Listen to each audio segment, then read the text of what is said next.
Hello and welcome once again to the Thrifty Collector. Have some through the mail returns we're going to share today on April the 8th, 2021. Been trying to catch up. Had my testing for my belt for martial arts last week. They didn't do anything this week, so I've been able to catch up on some of the stuff that been doing a little bit more, been able to go to the yoga studio a little bit more. So, but have sent out that big batch of through the mail returns about 2 weeks ago, and I've gotten 8 more in this week. So I wanted to go ahead and see what we got here. So we're going to begin.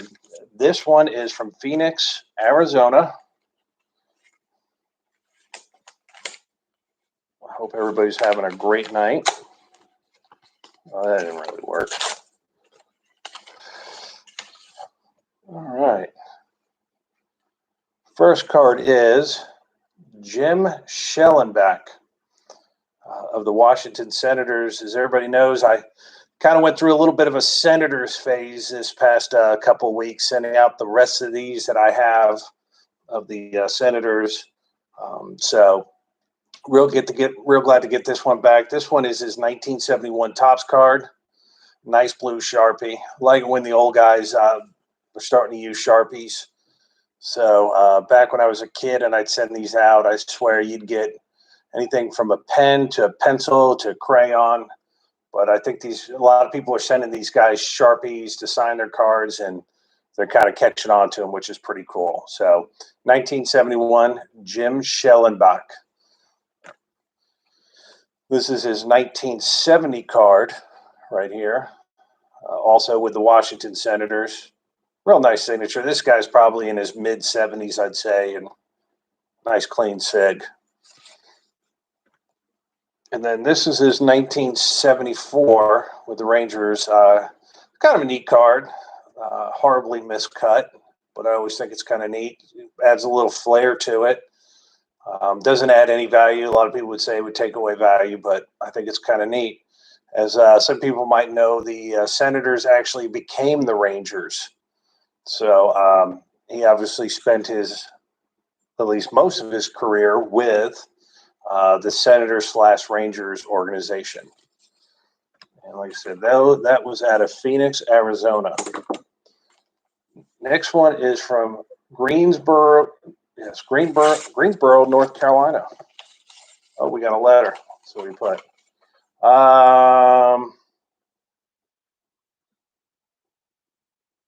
Okay. This was a guy that played in the Alabama, Florida minor league systems when they used to have it in this area here on the Gulf Coast.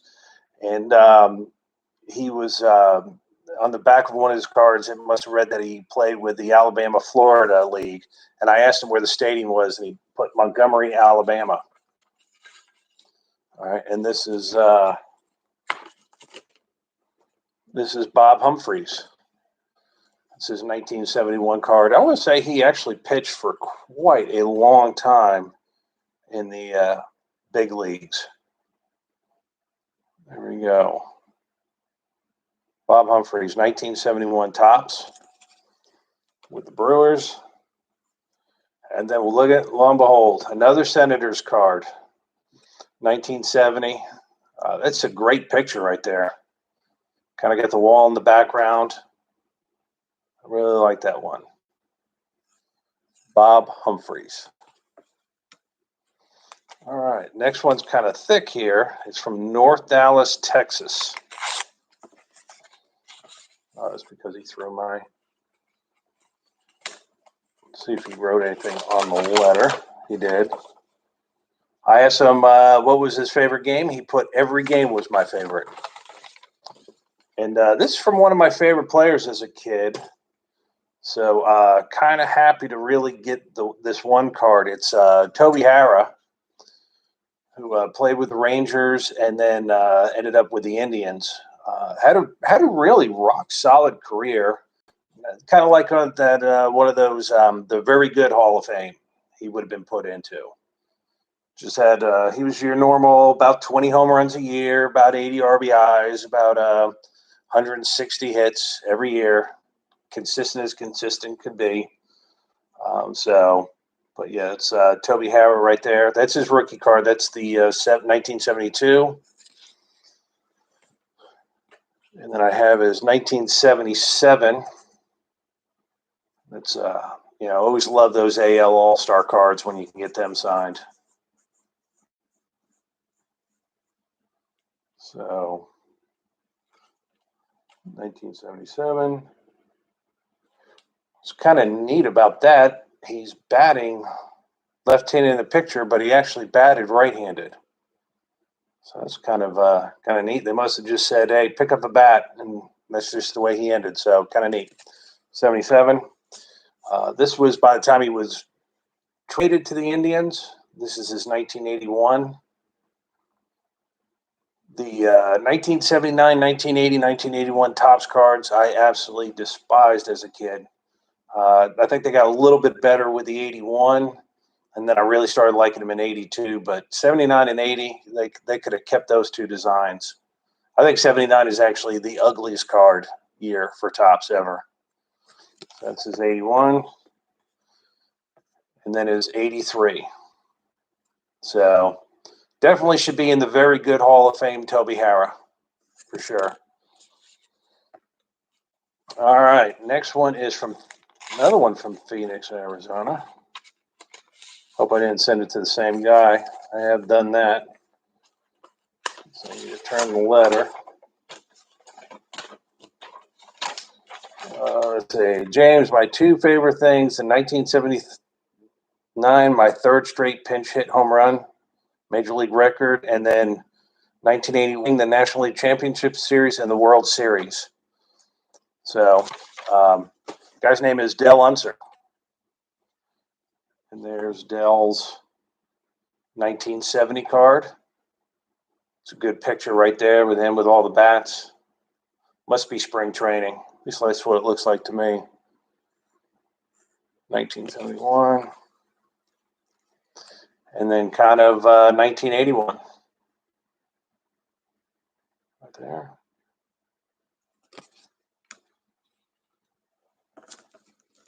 That was his 1970. Sorry, this is his 1971.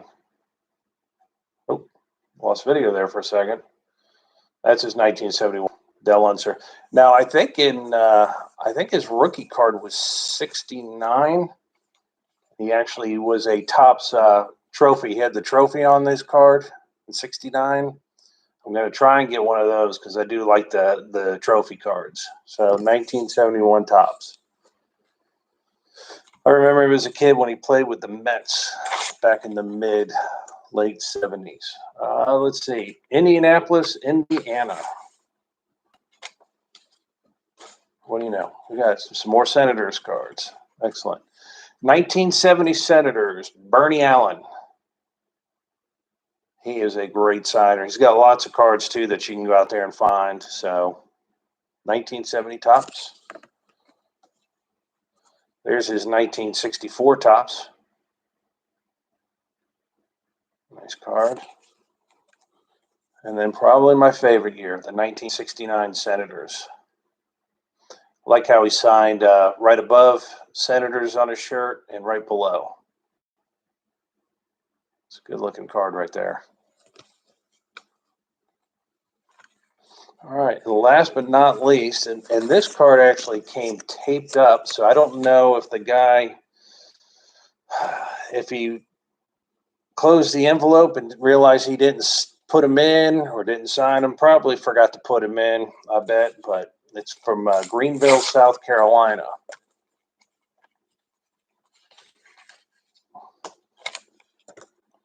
All right. Dave Bristol, 1970 Pilots, the one and only manager of the Seattle Pilots. As some of you might know, in 1969, that was the only year that they actually played.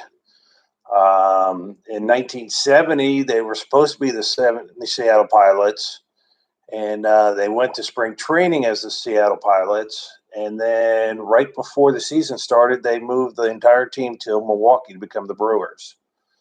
But this is Dave Bristol. I kind of gotten some cards back from him before. He was a supposed to be the next great manager. I think he was like 34-ish when he got his first gig as the skipper of the Reds. And he actually managed the Reds for a while, and then they fired him and got Sparky Anderson as their manager. And then Dave went to the Pilots and then to the Brewers. He was also the Brewers' first manager. And then I believe he was the Giants manager back in the late 70s, maybe early 80s. So he was a big up-and-comer, but unfortunately just wasn't on great teams. And if you think about it, the 60 Reds teams were not the 70 Reds teams. They were starting to get some great players. They had Rose. Bench came in about 68 full-time. Tony Perez. But it kind of took them a while to get the Joe Morgans and George Foster. So, but Dave Bristol, he actually put his number on there, number 4, it looks like. And then Dave is also on the 1973 Expos managers.